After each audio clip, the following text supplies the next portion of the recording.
You're live. Good evening. This is a meeting of the City of Scottsdale's McDowell Sonoran Preserve Commission. I'm Steve Dodd. I am chair of the commission, and we're calling this meeting to order. This is an electronic meeting. It is being broadcast on YouTube. Not live video, but the slides and the audio discussion will be up for that. Public comments for the meeting tonight were due 1 hour prior to this meeting start.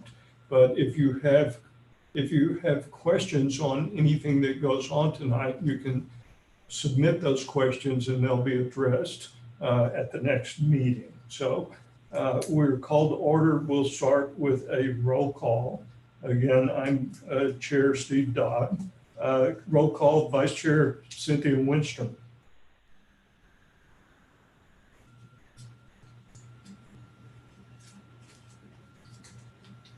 Cynthia, are you there?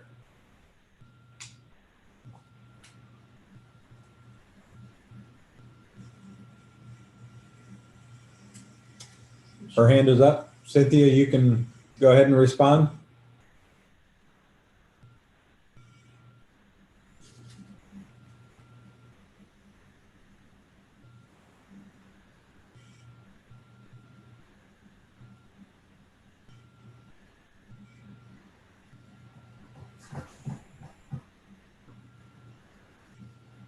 Are you there, Cynthia? Are you unmuted? We show your hand up and we heard you earlier.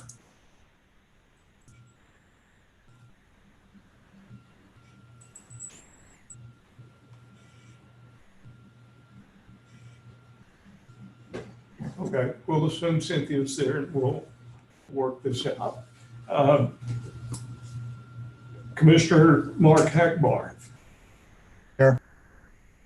Commissioner Lori LaPat-Velasco. Here. Commissioner Marcia Lips. Here. Commissioner Jace McKeegan. Here.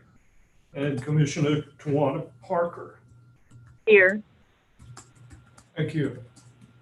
Okay. Again, we've addressed public comments already, so we'll move on to item 4, which is approval of our minutes from the last meeting, the July 8th meeting held electronically. So are there any questions on the minutes from last meeting that we need to address? If not, we'll call for a recommendation of approval. Mark, we see you have a hand raised. Do you have a comment on the minutes? Yes, I would ask that the minutes be changed to indicate that I was late to the last meeting. Otherwise, it looks like a ghost made my comments.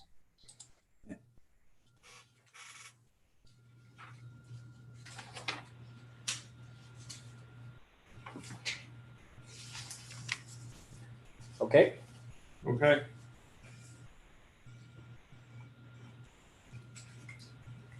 Any other questions or comments? And I can confirm that Commissioner. I was just wondering, this is Tawana Parker. I was wondering what version Mark was looking at. The version I saw had both Mark and I arriving late, noted in the meeting minutes. Okay, maybe it was changed then. We'll double check though. We'll make sure in the final Okay. version. And this is Croy, just confirming that we're working with Cynthia, our Vice Chair Wenstrom. She is involved in the meeting, but we're working on getting audio back. Great. Okay. There are no further questions or comments on the July 8th meeting. Do we have a motion to approve the minutes? Sure. I'll do a motion to approve the minutes. This is Lori LaPat-Velasco. Okay, Commissioner LaPat-Velasco has a motion. Is there a second? Yeah. I both said, Commissioner McKeegan and Lips with hands raised.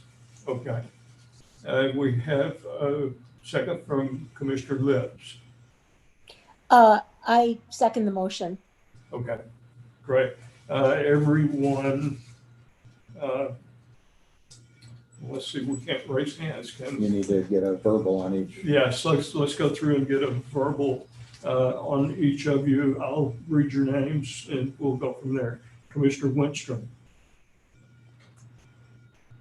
Okay. And Cynthia, if you want to send if you're still not able to unmute your computer, if you want to send through the question and answer, I'll confirm that you voted yes. Yeah, you have already agreed to approve. Okay. Commissioner Hackbar. Approved. Commissioner Lapat Velasco. Approved. Commissioner Lips.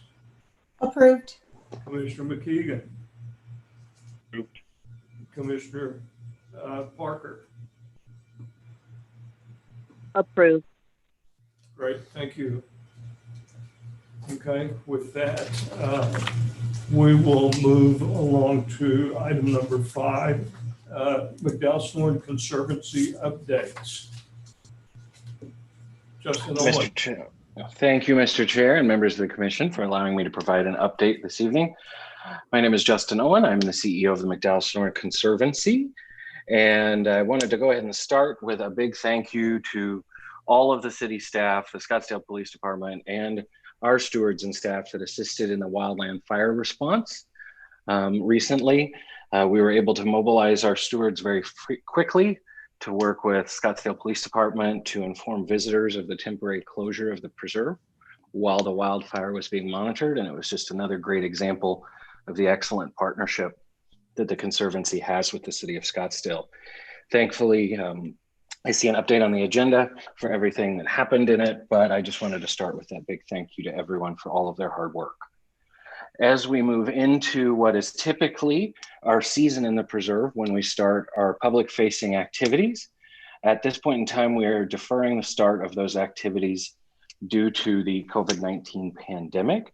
We are evaluating it consistently and we're making our decision month by month based on the metrics given out by the Department of Health as well as Maricopa County and the city on interfacing with the public. The primary objective of this is to ensure that both the public and our stewards are safe. Through this period, we're also focusing on ways to engage our stewards and also prepare for more virtual learning experiences. As I let you know, in July, we had launched our Conservancy Kids online program, which was our STEAM and STEM education program for K through 6 elementary school students to be able to continue to learn about the Conservancy and its environmental education programs online. It has been a huge success. Our team of stewards and staff is currently in the process of designing a virtual expedition days. Those of you remember last year was our first year with our renamed expedition days out at Lost Dog Wash in February. It was formerly the Junior Citizen Science Festival. So we are in the process of converting that to a virtual online experience, as well as our Spectacular Saguaro program, which was our partnership with Scottsdale Arts to introduce STEAM to our 3rd and 4th graders in the classroom. This is because the expectation is that field trips will be limited during the upcoming school year. One of the great things and benefits of this approach is that we have the ability to impact more youth here in Scottsdale and around the valley via digital learning. We're able to offer the same content that we offered in the field trips online, and when kids do transition to whether it's hybrid or back in the classroom, they'll be able to experience those from the classroom. Once we are able to return to on-site field trips, we are excited to share that we will continue to run the virtual programs in tandem with the in-person. So we will return to full in-person hands-on outdoor classroom field trips, but that does not mean the virtual learning is going to go away. We're going to continue to operate both. In our scientific research perspective, we continue to move full steam ahead. We are expanding our partnerships and also getting creative about how we complete our field work out in the preserve that does maintain social distancing. As you all have known, COVID-19 has led to a greater use of the preserve as people are really appreciating the positive impacts of being able to be outside and be in nature. This increase in the traffic in the preserve will mean that we will have some heavy lifting in restoration and education, because it is becoming more important to make sure that people use the preserve in a proper way and take care of it in the way that is most efficient and positive for the preserve. So we're looking at ways that we can continue those programs to educate people so that they are treating the preserve in the best way possible. We're also working with the city to see how we can make changes that we need once the public facing activities resume. So ideas have been experimented with plexiglass screens for our pathfinders that are out there greeting guests at the trailheads once it becomes safe, as well as having masks available to all of our volunteers to be able to engage with the visitors, as well as gloves. We're actively looking into these ideas, and as more and more things come along, we will be looking into those as well. That is pretty much our update for now. As I said, public facing activities are not resuming in September. We're currently evaluating October, and will continue month by month as the pandemic shifts our landscape to see when we're able to get back out there. But know our folks are still out there every day patrolling, doing the citizen science and taking care of the preserve in the safest way possible. I now am open to the commission for any questions. Okay, thank you, Justin. Are there any comments or questions from any commissioners?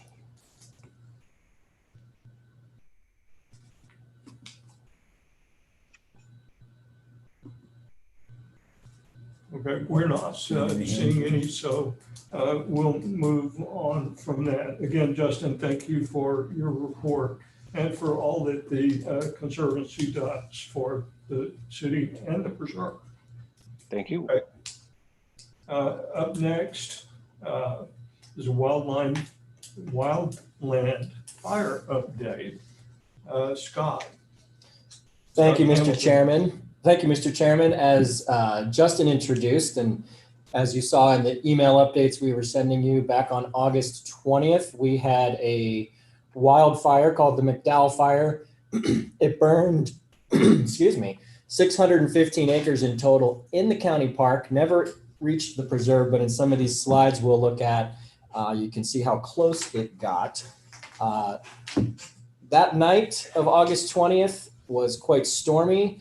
A lot of lightning. Unfortunately, in the areas of the preserve, we got very little rainfall.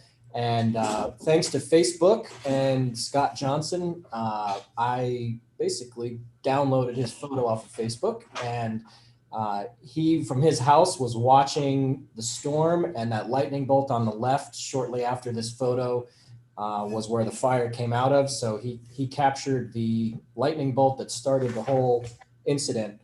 As we were monitoring Facebook that night, these are more pictures that people were posting from the Rio Verde neighborhood. It became pretty apparent, especially the photo on the right, when the sky started to turn orange, that we had a little bit of a issue on our hands. Scottsdale Fire responded that night, along with many other fire resources from the area.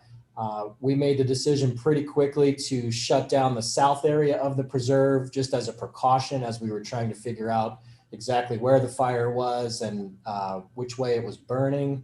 So we got out there Thursday night, even into the wee hours of Friday morning, putting up the barricades, putting up the closed signs, caution tape, disengaging the timers on the gates so that the preserve gates did not open in the morning. If there was one upside of our famed Snowmageddon event in February of 2019, where we closed the north area of the preserve, we were very prepared this time around with our barricades and with our signs for an event of this nature. Here's a photo, that's Yvonne disengaging one of the gates. Then the next day, as Justin mentioned, a huge thank you goes out to the stewards. When the public showed up the next morning, the fire that was in the county park was not evident in the preserve. So people show up to a closed gate with barricades and a closed sign. So they're very confused what's going on. They're not sure where else they can go. So the stewards were incredibly helpful, well coordinated at the drop of a hat on very little notice. We had stewards with Jackie Casey's help and with Steve Coluccio's help in particular, getting people scheduled into shifts to cover the different trailheads, advising people why the preserve was closed, and the north area was still open. So Granite, Fracefield, Browns, Pima Dynamite. So they had boxes of maps and we're handing those out to people to encourage them to go visit the north area of the preserve, which was excellent. By sunrise, which was a very ominous sunrise the next morning, there were fire resources from places I've never even heard of, like Queen Valley. People were there from the city of Maricopa. Of course, Scottsdale Fire was there. The State Department of Forestry and Fire Management. The National Forest Service was there leading the incident. So we had resources from far and wide that rallied through the night and into the early hours of Friday. There was still, the fire was in a pretty remote area. So we went in with Scottsdale Fire and they launched their drone to get some better ideas of exactly where the fire was burning. Shortly after that, the helicopters showed up. They were dropping water at first. They wanted the air attack resources sooner, but as you know, there's fires burning all over Arizona, all over the Western US. So the incident commanders were essentially jockeying for resources among many other incidents that were occurring at the same time. We got the helicopters first, and then a little bit after this, by mid-morning, they had the small planes dropping slurry, followed by we got 2 drops from the DC-10, which is they call it the VLAT, the very large air tanker, but they were advised ahead of time, you got 2 drops and that's it, because then they had to move on to another fire. The Flagstaff hotshots were on the scene, and this picture on the right, many of you will remember former Preserve Commissioner and manager for many, many years at McDowell Mountain Regional Park, Rand Hubble. He came out of retirement for one day. He knows McDowell Park better than anybody. So he happened to show up right at the same moment that the hot shots showed up. And I was lucky enough to be standing right there and get this shot of him looking at the maps with the hot shots, advising them on the best ways to get into where the fire was. Scottsdale Fire, along with some of the other departments, got into the neighborhoods along the north edge of Fountain Hills. Those were the closest residential structures, and were ready to protect those structures if needed. And the location in general, this is our south area map. You can see that bluish purple polygon there is the general area that the fire burned. It was in the county park, never entered the preserve. But from these photos, the one on the left is looking from the county park west-southwest into the preserve. You can see the obvious landmark of Wingate Pass. And we approximated about where the preserve boundary is, and the fire was slowly creeping towards it. The photograph on the right is basically looking the opposite direction, and you can see some of the red streaks where they started dropping the slurry on it to slow it down. So this type of incident, it's the lightning strike in the middle of nowhere that, really is an act of nature that we can't really do a whole lot about except respond to, but the resources were rallied from all around and got a handle on it pretty quickly. The weather cooperated, and the incident by midday on Saturday was pretty much finished. And later in the evening on Saturday, we reprogrammed all the gates and we're back in business on Sunday morning. But it brings us full circle to our discussions we've had about wildfire prevention. And even though the lightning strike scenario is out of our control other than reacting to it, it reminds us of the important work of controlling these edges from potential fires from roads, fires from adjacent neighborhoods. So we will continue to do the work that we do with the stewards and the staff and our contractors, clearing our edges, knocking the grass down. And we're going to continue. We made a lot of great progress on Pima Road this year with the Department of Forestry and Fire Management in these photos that you've seen before. Once fire season is over, we are going to have them back and continue up the remainder of Pima Road, clearing out the vegetation to reduce that fire load. So we will continue this planning. We'll continue to update you. And in our discussions about long-term funding for the preserve, we will be including the wildland fire issues in that. So that is the end of that presentation. I'd be happy to answer any questions you might have. Commissioner McKeegan. Commissioner McKeegan. No question, Scott, but thank you for the presentation. Obviously, big shout out goes to the firefighters, the stewards, everyone at the city who pitched in. And I just want to thank you guys in particular for keeping us so well informed. Obviously, we all care very much about the preserve, and anytime something like this happens, our hearts are in our throats about what's going to happen. And the emails you guys gave out and the updates were fantastic. So much appreciated. Thank you. Any other commissioner questions or comments? Commissioner Lips and I just want to second what Jay said. I think we immediately knew what was going on. And I just would never like to take that for granted, that we were in the loop and advised of what was going on, for the few days. Thank you so much.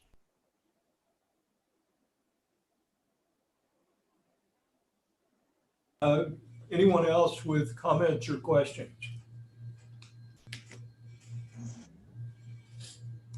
Okay, then we will move on to item number 7, which is access area plan assessment. Roy Eckblaw and Phil Weddle, our architect, will lead that discussion. And Croy, I'll let you go ahead and you can introduce Phil. Great. When it's time. All right, this is Croy Eckblaw with the City of Scottsdale. And this is a follow-up. We presented this at your last meeting in July. And just a quick reminder, this first slide is nothing more than the access areas plan was originally created back in the late 90s, and we updated it in 2010. We followed it very closely. It's been quite successful. Essentially, we are coming close now to having built out practically all the trailheads that were in the plan. And as we discussed, we've brought on Phil Weddle and his team, and Phil's going to walk you through the latest. They took comments from the last meeting, and he's going to walk you through where they stand. We sent this that he's going to run through the next couple of minutes. We sent that to you last night. Don't feel like you have to give us all the comments tonight if you haven't had a chance to really look through it and you want to take some time. Feel free to spend a little bit more time on that and give us your comments over the next couple of weeks. We'll take them at any point in time here. And really what we're doing is we're taking a document that suggested and planned for things to do, and we're really turning it into what's been done.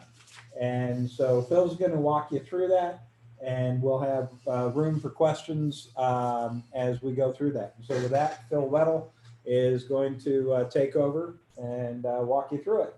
Great. Thanks, Croy. I appreciate that.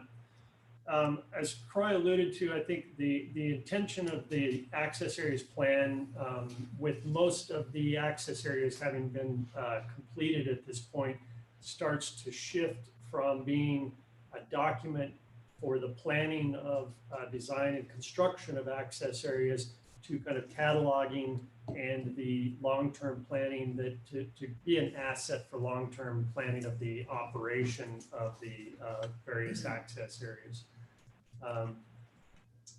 Like just scroll over this. Is it going to Maybe the down button. or it might be the roller on the mouse. Try the roller on the mouse. There you go. Okay. The access areas plan, we've broken into 5 sections. The first section is kind of a general introduction that gives some background on the preserve and the access areas, and really kind of just provides a high level outline of what the goals of the document are. And then we go into a series of preserve maps that catalog the different access areas. We've indicated all of the access areas within the preserve, which are also listed on the table on the left. And then in addition to that, we've cataloged the non-preserve access areas that are surrounding the preserve, some of those being within the city of Scottsdale, some of them within the town of Fountain Hills, the McDowell Mountain Regional Park, and then also Tonto National Forest.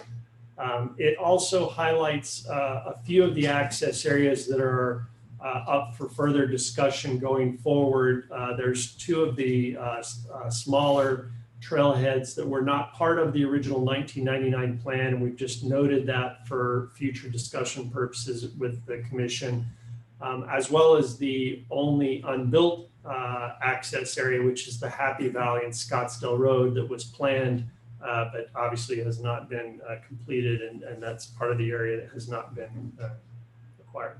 And Phil, I'm going to interject again. This is Croy. Those items that are on the screen, the ringtail, the 104th and Bell, again, those were not ever identified in the original access plan. We've proposed them here. If there needs to be a discussion, there are some issues with those because they're not as well managed in the sense of having gates, and some people will park there and go early or late and think that that's okay. We don't need to resolve that today, but we did want to highlight that. And then the other one, the one that's listed as number 11 here, is Happy Valley and Scottsdale, and that was identified in the original plan. But depending upon where we end up with land, future land proposal, we may or may not want a trailhead there. And so again, all we wanted to do was make you aware of those, and those can be future discussions. The point is not to resolve them tonight. The point was just to make sure that everyone's aware that they're a little different. There's something just a little bit different about those three in particular. Thanks, Greg.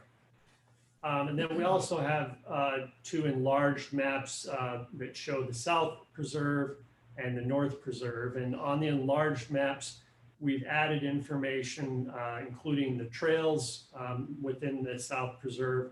And then the other item that we've added are what we're referring to as the neighborhood or additional access areas. And those are essentially pedestrian step gates that are occurring around the perimeter of the preserve. So there are other points of access that are not trailheads. It could be as simple as just a step gate into the preserve, and locating all of those on this map.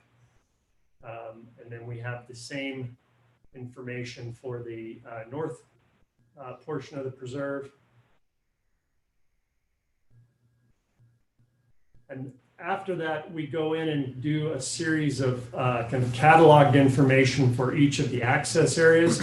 I won't go through each of these in detail. I might just highlight one to give you an example of the way that we've approached this.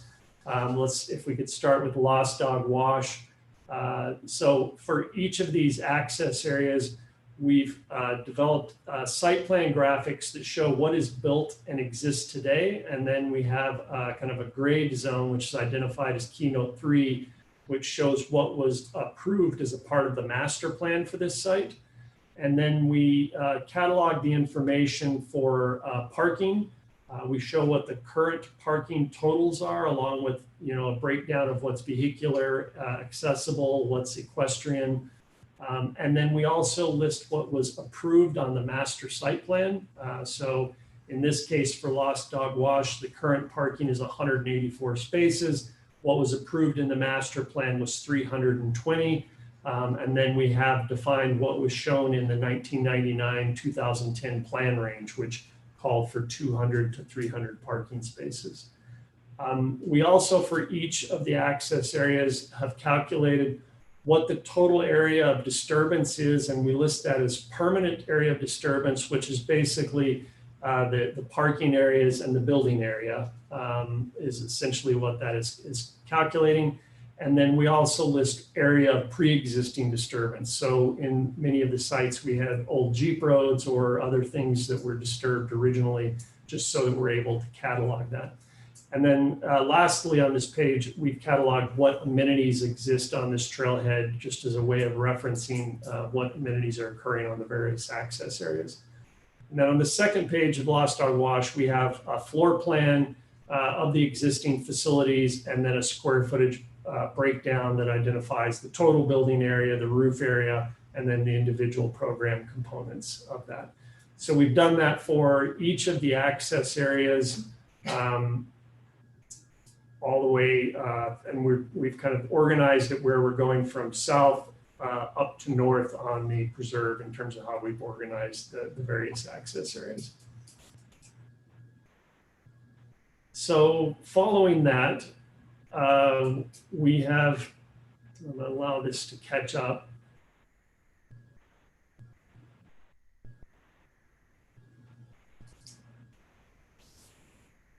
Following that, we've created a summary at the end of this document, which tries to look at taking all of the access areas and putting them into a single tabular format.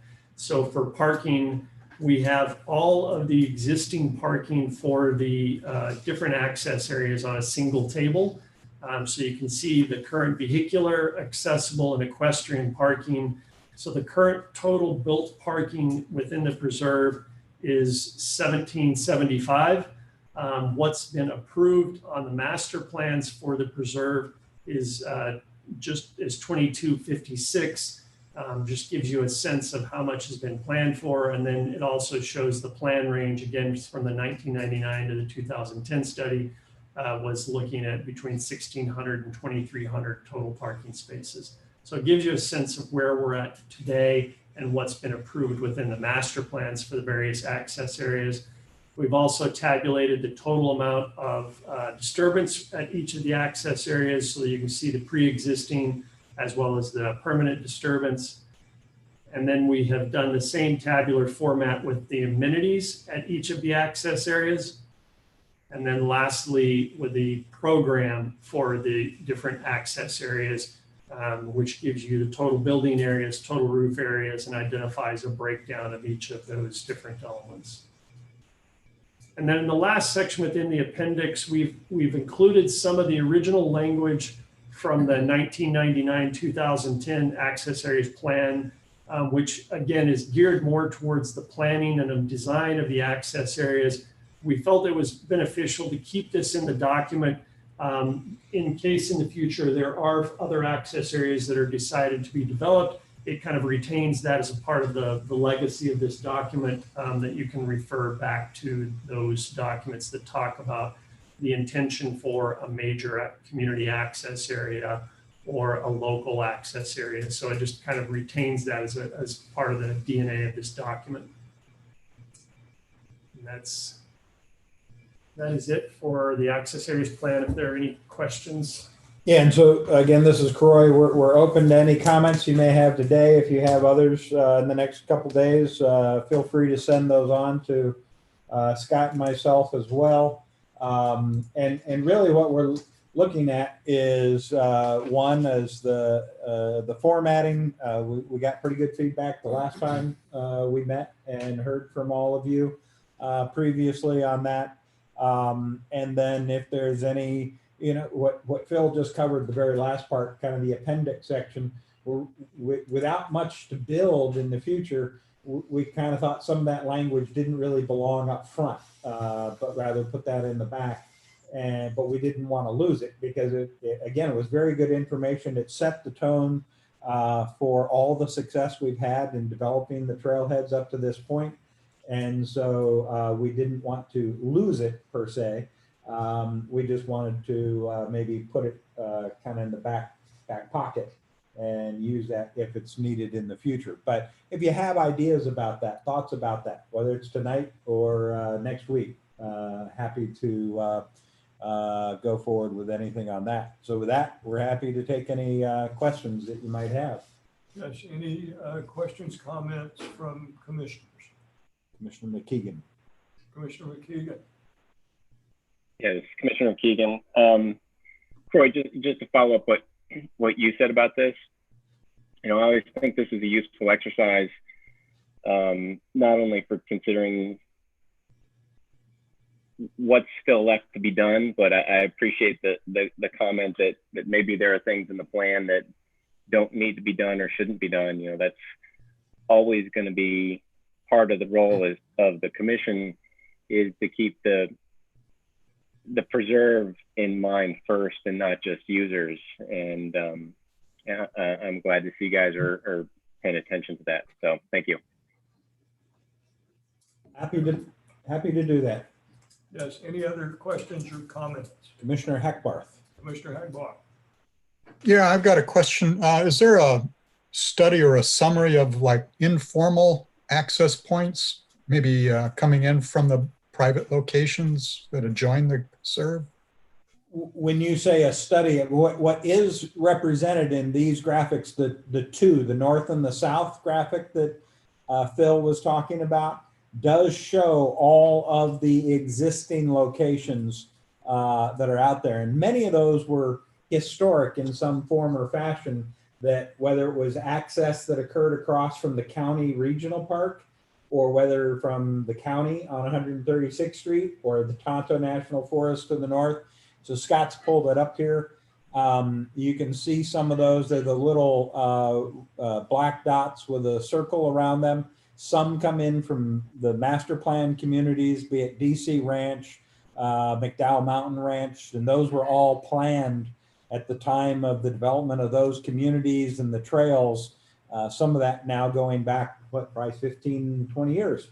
Then Scott's got the north part up, and you'll see a lot in the Gooseneck area because we have neighborhoods on both sides, and there were historic trail or dirt road access points that were all over that place. We've greatly reduced the number of those from the past, but nonetheless, we have those, and you're welcome to look those over. If you'd like a presentation on that, Commissioner Hackbarth or others, we're happy to do that. But there's not so much been a study, and maybe I'm misinterpreting your question, but we do have them all documented here.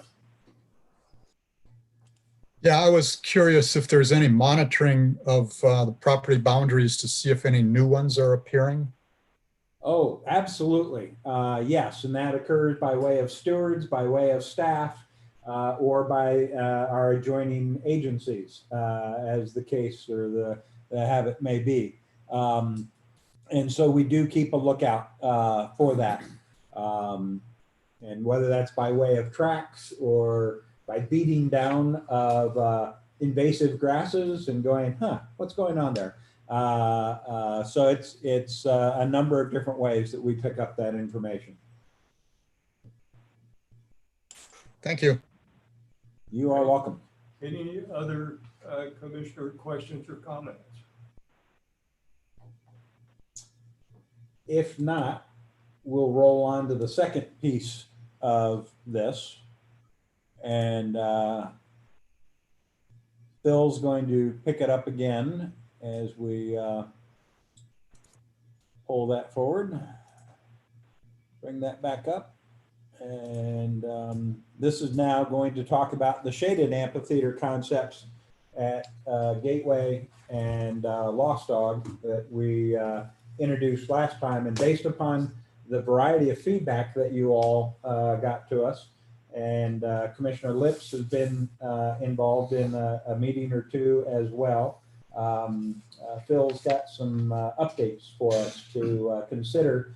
And I'll just preface this with what we're really looking for is, are you feeling comfortable that these concepts are ready to go out and start getting public feedback to, so that we can have, and we'll figure out, we'll come back to you and talk about what form of virtual open house or do some open houses at the trailheads themselves, but get some feedback on that, not to finalize them, but to get kind of user feedback and bring that back to all of us for a discussion about how we'd want to proceed. So Phil will walk you through that, and then we can talk about next steps. Great, thank you, Craig. So the first slide is we developed a study that was kind of analyzing the different seating areas and amphitheaters that existed today in the preserve, just to catalog that. And I think this was part of the presentation that had been made previously, but trying to look at seating capacity for the different amphitheaters. And it started to kind of help frame our goal for what we've been looking at Gateway and Lost Dog Wash, that we've been kind of targeting a seating capacity around 75 or in that neighborhood in terms of the scale as we look at these new amphitheaters. In the existing ones, one of the smallest ones is, the Lost Dog Wash, which is around 40. And then the larger ones are in the kind of 75 to 80 range is kind of the current range. Pima and Dynamite, which is just under construction, is in that kind of 75 range as well. So with the analysis at Gateway, as we discussed in the previous meeting, we had looked at a series of options, looking at what if we developed it at the existing amphitheater, a new shade structure, the pros and cons of that. We had talked about an option at the existing view terrace. And I think there had been a discussion about what if we were to develop a roof canopy that covered some of that larger area.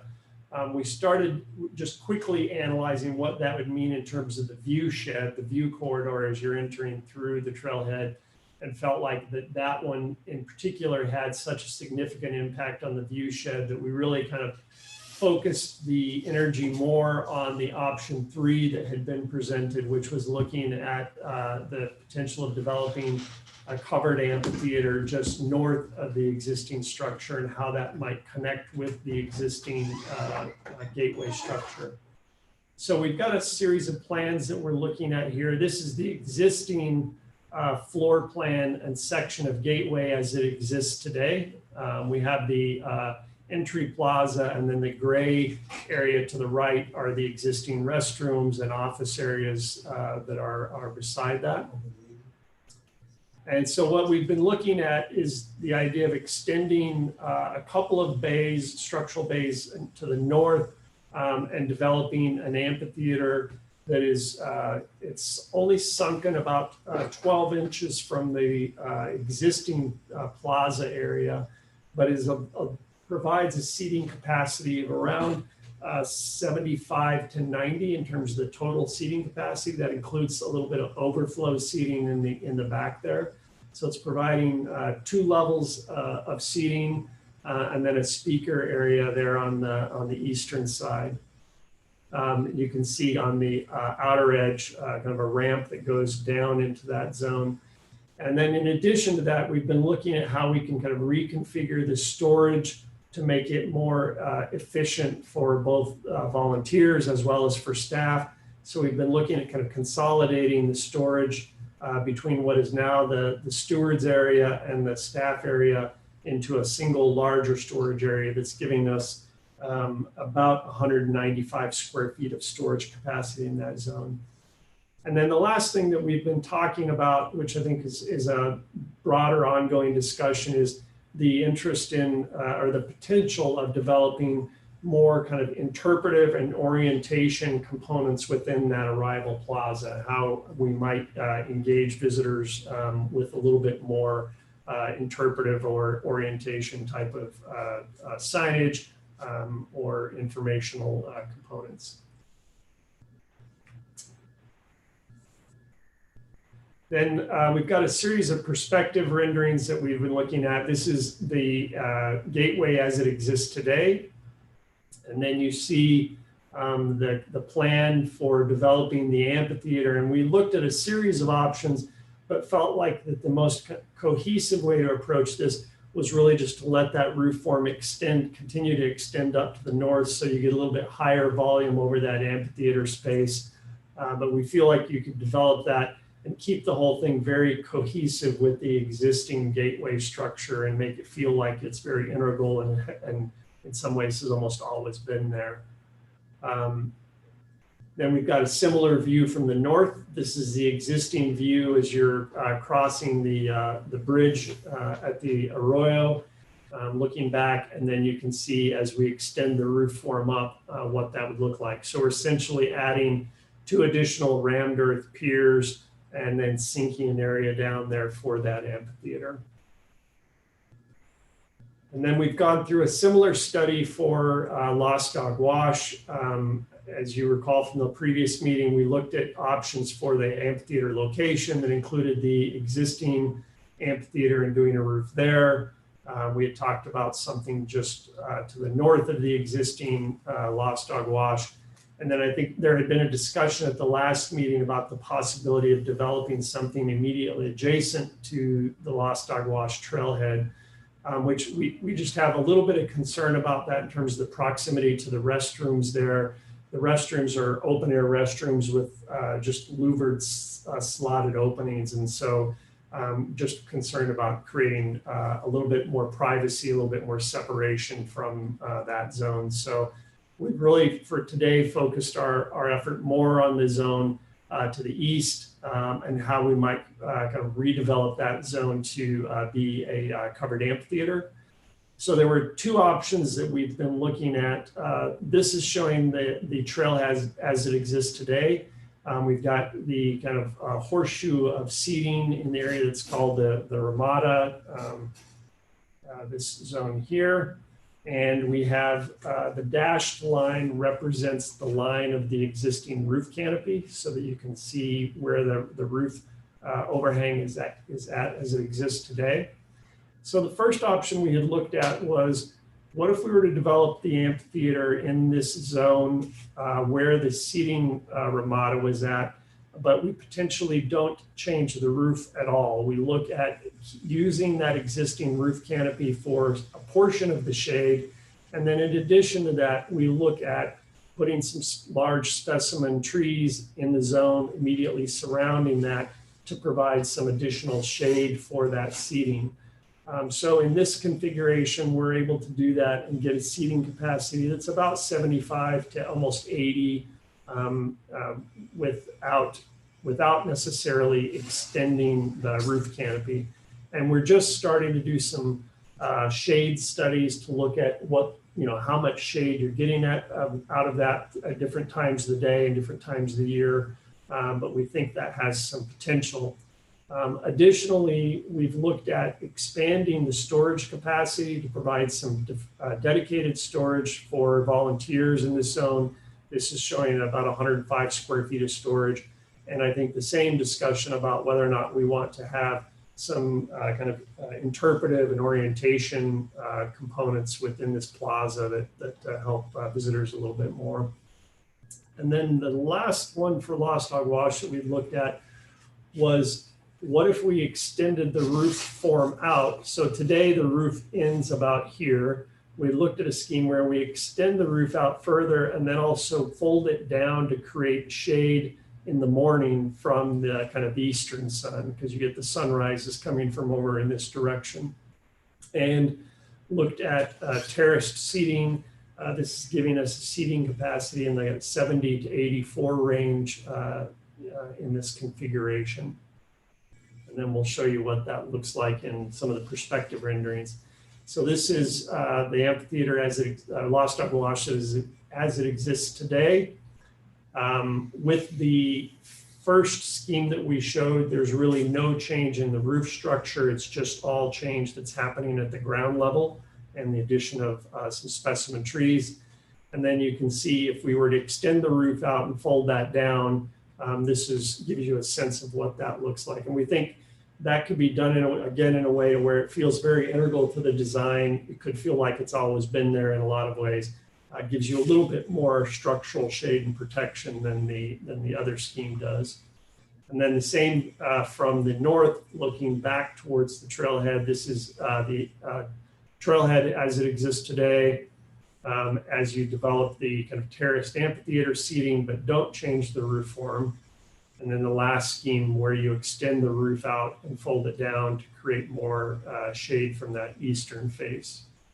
So again, I think we're just trying to look at a couple of different options and we can continue to analyze shade and that kind of impact on that zone. But we think that these feel very integrated and trying to make them feel like they're an integral part of the trailheads going forward. So that's where we're at. Any questions that you have on that? And I'm actually going to interject here and just check with Vice Chair Wenstrom. If you have any questions or comments that you'd like to make, the hand feature isn't working for her, but hopefully she, if you have questions, Cynthia, feel free to chime in.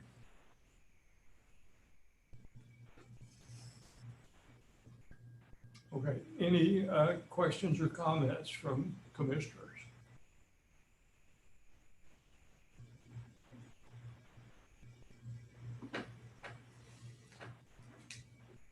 There appear to be none. So with that, and Vice Chair Wenstrom, just in case we did not hear your response. If you want to, yeah, so Cynthia, we're still having some sort of trouble with your sound coming through to us. If you want to type something and send it to me, I will read it for you. For the rest of the commission, the thought that we would have is we can take these concepts and we'll work on, and we'd be back to you in 2 weeks with an idea of how we could go out to the public to start getting some input on these. We feel they're developed far enough along that we can get some feedback specific to kind of these concepts that are here. Cynthia's question is that this would need to be an action item in the future, and that is absolutely correct. We would expect that, but we're not at that point today. But we'll bring back an idea for the next meeting as to how we could go forward with getting some public input on these ideas. Yes, and also if any commissioners have a brilliant idea this evening or tomorrow or the next day, feel free to send those to Croy and Scott and copy me, please. We are and always open to brilliant ideas. Yes, we'll factor all that in. Okay, are you guys? I am not seeing any other comments or questions. Okay. Right, I would just like to say another. Marcia. Oh, Commissioner Lips. Commissioner Lips. I had just a quick comment in the age of COVID. It's too bad we don't have all of these available now, but you know, when you have grammar schools that are only a couple blocks away, you know, this may, you know, something like a covered amphitheater in an outdoor area, you know, could have great value as far as accessibility and being able to provide education to, you know, special groups or whatever it might be, you know, because it's better to be outdoors than indoors. And I think it would just be something that would really enhance things that are available within the city to support the school districts and other groups. Basically, it doesn't have to be just schools. Just my comment. Okay, thank you, Commissioner Lips. No other comments. Phil, once again, thank you for all of this. It's amazing to have all this stuff in one spot where you can easily leaf through it and find what you're looking for. This in itself is just a huge tool for everyone involved. We regularly get questions about what are the total parking stalls in the preserve, or how much disturbed area, or things like that, you know, we could go in and do the work and it'd take us a day to go track it all down. But having this will be a very useful, handy item for folks in the future. Except for Scott, who knows all this. That's right. That's right. He just has the answer. Anyway, thank you guys very much. And with that, we will move on to item 8, which is Croy again on maintenance and operations. And I'm going to do this very briefly. This is kind of circling back. We last, I think, really presented this to you back in January. And so it's a little bit of just a reminder, and we'll get into more detail, whether it's at the next meeting or the following. That'll just shake out based on how we load up our agendas here and work our way through that. But this is the preserve maintenance and operations summarized for the 2019-20 budgeted year. This is the one I put up back in January, and so our intent is to come back to you with more detail here. And one of the questions tonight is how deep do you want us to go? We've got what's listed here is the direct costs that includes staff. We have contractual services. We have commodities that are included in that category, and about 560,000. We have administration and facilities, and the administrative support, maintenance costs, custodial costs, utility costs, all show up in that $300,000 figure. And then there's indirect costs that attribute to cities having the attorneys support the preserve and other staff like that that provide support but aren't a daily cog necessarily to that. And so that's about 90,000 that's included in that. And so our intent is to come back to you. We'll update the current budget, but we'll also project out over 10 years. And in doing that, we're going to look at a few things. But what we wanted to know is how deep do you want us to go? Because we can go down to the rolls of toilet paper or the numbers of maps that have been printed or whatever that might be, but that could also maybe take away from the bigger goal here, because really what we're trying to identify is what our costs are to the general fund. And is there a desire to look at a funding mechanism in the long run that you want to talk to the public about, finding a way to support that? And so again, tonight is not, the intent was not to have all the answers, but those are the base numbers that we have. And like I said, our goal will be come back next meeting or the following. We will then go into more detail about those costs that we just looked at. We will also, as I said, look at the projections of future needs. So as we bring another trailhead on, we've identified an expectation of adding another staff member for that. And so we would show that in a future year, that there'd be an increase on the staff person and some things like that. And then the other thing are projections of those future costs based upon cost of living, inflationary issues and things like that. And we tie that through the city treasurer's office and the projections that are done every year with the budget. And so we've got a lot of baseline stuff ready to go. And we didn't want, we knew we might run out of time tonight. So we thought we'd just remind you, kind of whet your appetite, so to speak.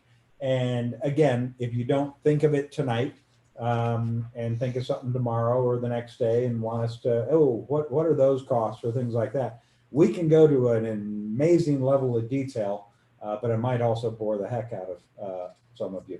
And I didn't want to offend your sense of boredom, but we're happy to deal with that. As I said, any other desired items, feel free to let us know. And that was really the sum of my presentation for tonight. Other than we'll be back in 2 or 4 weeks and be able to go through it in as much detail as the commission would desire. Yes, and again, my personal opinion would be to keep it on a level that it's reasonably general. I don't think we need to get down to cost of toilet paper by any means. And who knows when that's available and how much it will cost and all that stuff. But let's keep it at least general enough to get some direction.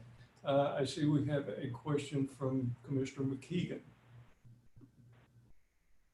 I mean, to follow up on that, just to some extent, I certainly agree that we don't want to be debating the price of toilet paper on this stuff. But I do think we need to have some general buckets in mind between labor and goods like that, so we can have some idea of how this is broken down as we look at it going forward and what needs are. And I think as we project out and consider taking something to the on areas may be concerns for some people, so I think we ought to be prepared to discuss them on some level. So thank you. Yes, thank you. Any other questions or comments? Okay, we will move to the next item, staff reports. Scott, you are up. All right. Thank you, Mr. Chairman, commissioners. You saw this slide at our last meeting when we talked about the new rules and regulations signs that are going up, that are up around the preserve. We're getting positive remarks on them from the people who are seeing them. One addition, and this is happening just within the last several days and in the coming days, that cabinet on the left side, the one that's underneath the rules and regulations sign, and then the one here that's at Lost Dog, designed very similar to our message cabinets that you've probably seen, where we can change out the timely messages of the day or of the season. We are now putting up similar cabinets, a little bit smaller, that have 12 different panels inside them, double printed for our 24 different time periods of the year of the preserve open and close times. So they will be clearly posted. They're posted at our entry gates with signs that have changeable magnets on them of the times. But these are right kind of in front of that user as they enter the preserve on the trail. They will be at all of the major access points, advising them of the actual open and close times of the preserve. We just are ordering this week the phase 1 signs that we spoke about before. So those will be coming out into the phase 1 area of the north part of the preserve here in the coming weeks. Quick update on Pima and Dynamite Trailhead. This is the rendering, and actually there's the amphitheater that Phil was just speaking of, the Art Decabuter Amphitheater. We are underway. The contractor is on board. One exciting thing that happened for many of you that have frequented the Pima and Dynamite area over the years, possibly even the decades, the old stucco, about story and a half building that was on the old Rockyard site, they got at it pretty good last Friday and reduced it to this pile that you see right here. Kind of small in the overall scheme, but kind of a big deal at the same time. It was very symbolic of the progress moving forward and the reuse of that old Rockyard that some of the commissioners who have been on the commission for some time now, when we had some of the early discussions about locating the Pima and Dynamite Trailhead, the desire was to locate it on top of the old Rockyard. So we are doing just that. There was a lot of boulders and rock cobble and things that were left behind from the previous occupant of that site. And these photos here, these are actually city crews that basically this material was left behind. It's kind of waste material. And the city crews, this is our field services crew, they use these boulders. They took quite a few of them. They took dozens and dozens of loads of the rock cobble that they will be using around different areas of Scottsdale, particularly the north area, using it to stabilize, excuse me, to stabilize wash crossings and culvert crossings underneath roads and things. So we were glad we were able to reuse some of that old material. John Lolette was masterful in coordinating with the C&M stewards. We had several dozen that had come out with us over a couple of different days to find all of the cactus that fall below the level of the native plant salvage that's required by the city's native plant ordinance. You can see them here in the sand bed in the plant nursery. So the stewards scoured the site, looked underneath all the bushes and the shrubs, and found the barrel cactus and the cholla and the small saguaros. They transplant very easily. Typically on a construction site, they get lost in the grading operation, the grubbing of the site, but they're great plants. They're good for pollinators and they look great in the finished landscape. So thank you to the stewards for helping us salvage those. And of course, the contractor is now underway with the salvaging of the larger materials, the boxing of the trees, the moving of the large saguaros. We're also taking it a step further and salvaging 65 combination of creosote bushes and yuccas, and there's quite a few Mormon tea bushes that are on this parcel. So we're salvaging 65 of those in boxes that we'll be able to use at the end of the project. Moving on to the Fracefield Interpretive Trail. If you've been out to Fracefield in the last week, Valley Rain Construction has started putting the, they're doing the fine grading leading up to installing the decomposed granite surface on the trail. That will be done here in the next several weeks. Once that is complete, we will take the barricades down and allow people to use the trail. But it will be several months more until the signage is complete. We were originally targeting October for a completion and a grand opening celebration. We're not so positive about the ability to have a gathering in October. So that's probably not going to be our target anymore. We're also, as you'll recall, this trail is named in honor by the council of former Mayor Sam Campana. Sam has been a very significant player in the arts community in Scottsdale for a very long time. So Sam has helped us link up with some local artists who are working with us, and with Jackie from the Conservancy is coordinating a fabulous steward team with a lot of talent, pulling together the copy and the ideas for illustrations and graphics. And now we've got this team of artists from the Cattle Track art community that are helping us pull together that information. So we don't really feel like we have a hard deadline we have to meet. So right now we're letting that process play out, and it's really going to be an amazing thing when it's completed. It'll be, the preserve is something created by the community, and this trail will be a true partnership of the community, from the arts community, from the Conservancy and the stewards, when it's all said and done. So we're really looking forward to its completion. And then just real quick debrief on the plans for our fall season. We've evaluated our signage and our grids. There's a few signs we want to replace, but the grids are all looking good. So we're feeling like things are pretty much in order heading into the fall season. We are still working on, we're in reviewing draft mode for our route selection panels that we spoke about. These are the examples from Fracefield and Granite. We're working on similar ones that will be posted at Lost Dog, Tom's Thumb, Brown's Ranch, and Gateway to inform visitors of some different choices they would have of trails. This will be great information while the Pathfinders aren't there. And once the Pathfinders can get back at the work that they love and are chomping at the bit to get back to, these panels will also be super helpful when they're back on the scene. Real quick update on 128th Street. If you've been out there, this photo is actually a little out of date now. There's even more work that they're doing on that left side of the photo on the road. They're paving it, they're improving it. Currently, if you ever frequent the piece of 128th north of Ranch Gate headed out to Dynamite, that piece of road is closed for the next several weeks. They're doing some utility work just north of Ranch Gate. They're also building a 100-year storm crossing culvert on part of that road. So if you come in from Dynamite, you're going to have to come down 118th Street to Ranch Gate to get around that for the short time.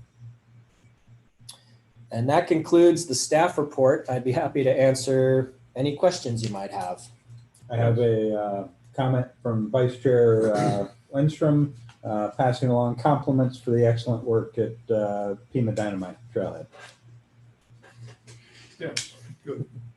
Yes, in the great improvements to the building. It looked much better as a pile than it did as a building. So, okay, any questions or comments from commissioners?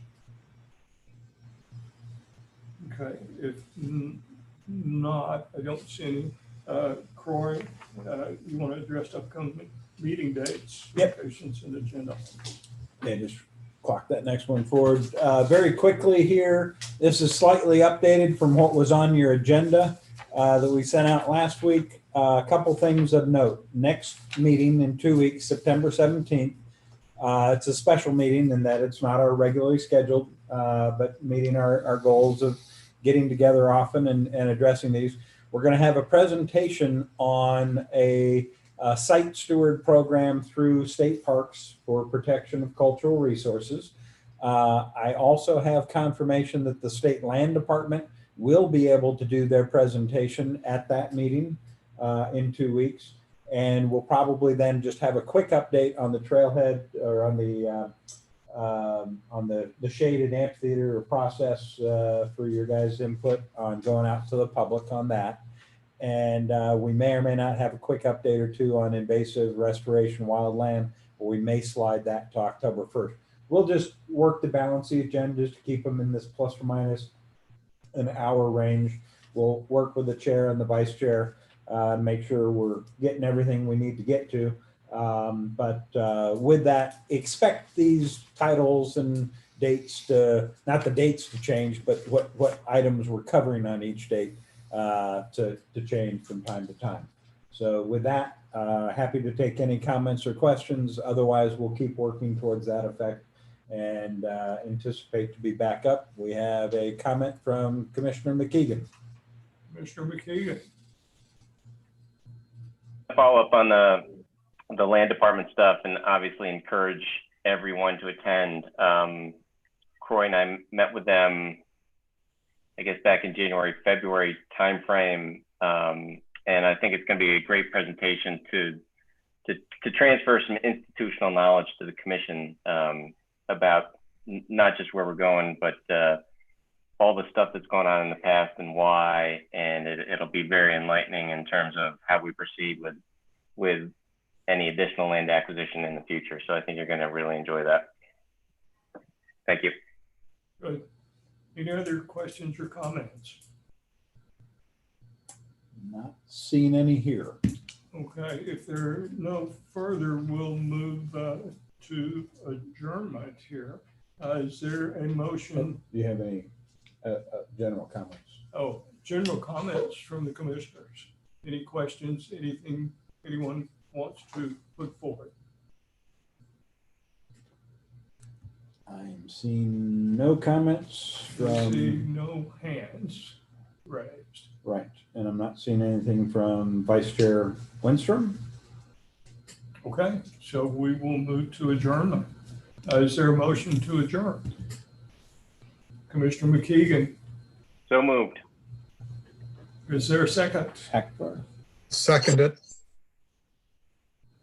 Commissioner Hagbar. Okay, all in favor? You gotta get them all. You got to roll call them. Oh, roll call, yes. Because we can't see your hands. That's right. Okay, roll call. Commissioner Winstrom. If Cynthia, if you want to send me a text, I'll report that. Okay. Commissioner Hagbar. Approved. Commissioner LaPat Velasco. Approved. Commissioner Lips.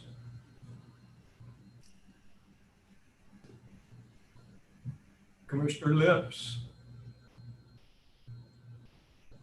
Are you there, Marcia? Marcia, you're still on mute. Sorry. In favor of adjournment. Was that a yes? Yes. Yes. Yes. Okay. And I can report Vice Chair Winstrom has said yes, approved for Good.